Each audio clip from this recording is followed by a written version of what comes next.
سال 1999 ایک عورت Darlene Coker Johnson and Johnson company کے خلاف ایک لا سوٹ فائل کرتی ہے۔ ڈارلین کے مطابق جانسن اینڈ جانسن کمپنی کے مشہور بیبی پاؤڈر کی وجہ سے اس کو کینسر ہوا تھا۔ کمپنی اپنے آپ کو بچانے میں کامیاب ہو جاتی ہے اور اس عورت کو وہ کیس واپس لینا پڑتا ہے، لیکن یہ معاملہ یہیں پہ نہیں رکتا۔ اکتوبر 2017 میں سینٹ لوئیز کی 50 سے زیادہ عورتیں اس کمپنی کے بیبی پاؤڈر کے خلاف لا سوٹ فائل کرتی ہیں، اور آج یہ سلسلہ 50,000 سے زیادہ لا سوٹس تک پہنچ چکا ہے، جس میں کیس کرنے والی پارٹیز کا یہ الزام ہے کہ Johnson and Johnson baby powder کی وجہ سے ان کو کینسر ہوا ہے۔ تو کیا ہے آخر اس سب کے پیچھے؟ چلیے جاننے کی کوشش کرتے ہیں۔ Let's dive in. Johnson's baby powder caused more than 60,000 cases of ovarian cancer. Johnson and Johnson. Johnson and Johnson. Johnson and Johnson. Johnson and Johnson. Johnson and Johnson. Johnson and Johnson company 1893 میں ton کے ڈبوں میں پہلی مرتبہ اپنا baby powder بیچنا شروع کرتی ہے۔ 1894 میں اس پروڈکٹ کو وہ مارکیٹس میں بھی لے آتی ہے، جہاں اس کو اس کی یونیک فریگرنسز کی وجہ سے انسٹنٹ ہٹ مل جاتی ہے۔ وقت کے ساتھ ساتھ بیبیز کے علاوہ اس کو ایڈلٹس، جن میں بڑی تعداد عورتوں کی بھی تھی، یوز کرنے لگتی ہے۔ The girly powder is baby powder.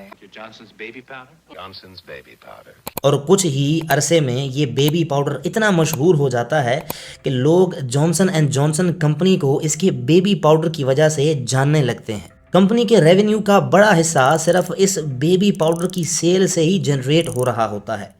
لیکن پھر آتا ہے سال 1999، جب 52 سالہ ڈارلین کوکر جانسن اینڈ جانسن پہ پہلا لا سوٹ فائل کر دیتی ہے۔ اب اس سب کے پیچھے حقیقت کیا تھی؟ ڈارلین کوکر کے مطابق اس پروڈکٹ میں جو ٹیلکم پاؤڈر یوز کیا جاتا ہے، اس میں ایسبیسٹوس کی کچھ پرسنٹیج بھی شامل ہے، اور اسی کی وجہ سے ان کو کینسر ہوا ہے۔ ایک منٹ، یہ ایسبیسٹوس اور ٹیلکم پاؤڈر کا کیا معاملہ ہے؟ دراصل بیبی پاؤڈر کا مین انگریڈینٹ ٹیلک یا ٹیلکم پاؤڈر ہوتا ہے، جو کہ دنیا کا سافٹیسٹ منرل ہے۔ اب جن مائنز میں سے اس کو نکالا جاتا ہے، وہاں پہ اکثر ایسبیسٹوس کے پائے جانے کے چانسز بھی زیادہ ہوتے ہیں، اس لیے ایسبیسٹوس کی کچھ پرسنٹیج ٹیلک میں شامل ہو سکتی ہے۔ اب ٹیلکم پاؤڈر کو باقی بہت سے کاسمیٹکس میں بھی یوز کیا جاتا ہے، لیکن اصل خطرہ یہاں پہ ایسبیسٹوس سے ہے۔ یہ سلیکیٹس کے گروپ سے بلونگ کرتا ہے، باریک لمبے کرسٹل کی شکل میں ہوتا ہے، اور اس کی 6 ٹائپس بتائی جاتی ہیں۔ اب یہی وہ ریزن ہے جس سے اس عورت کو میسوتھیلیوما، جو کہ ایک طرح کا کینسر ہے، ہوا تھا۔ International agency for research on cancer, national toxicology program اور environmental protection agency organization asbestos کو کارسینوجینک ڈکلیئر کرتی ہے۔ اب پہلے کیس کے ڈراپ ہونے کے بعد اکتوبر 2017 میں 50 سے زیادہ عورتوں کی طرف سے لا سوٹ فائل کیے جاتے ہیں۔ کمپنی کنسسٹنٹلی اس بات سے انکار کر رہی ہوتی ہے کہ ان کے بیبی پاؤڈر میں کسی قسم کا ایسبیسٹوس موجود ہے۔ سال 2018 اس حوالے سے بہت امپورٹنٹ ہے۔ اسی سال راؤٹرز کی طرف سے جانسن اینڈ جانسن کمپنی کے کچھ انٹرنل ڈاکومنٹس اور رپورٹس کی انویسٹیگیشن کی جاتی ہے۔ ان رپورٹ سے یہ پتہ چلتا ہے کہ 1957 اور 58 میں ایک لیب ٹیسٹ پہلی مرتبہ کمپنی کے ٹیلک میں ایسبیسٹوس کی موجودگی ظاہر کرتا ہے۔ تب سے لے کے 2000 تک مختلف رپورٹس ٹیلکم پاؤڈر میں راڈز اور فائبر لائک کنٹامینٹس کی خبر دیتی رہتی ہیں، لیکن کمپنی کی ہٹ دھرمی دیکھیے کہ 1976 میں جب FDA کمپنی سے پوچھ گچھ کرتی ہے کہ آیا 1972 اور 1973 میں آپ کے ٹیلکم پاؤڈر میں کوئی کنٹامینیشن تو نہیں پائی گئی تھی، تو جانسن اینڈ جانسن کمپنی کی طرف سے سب چنگا کی رپورٹس دی جاتی ہیں۔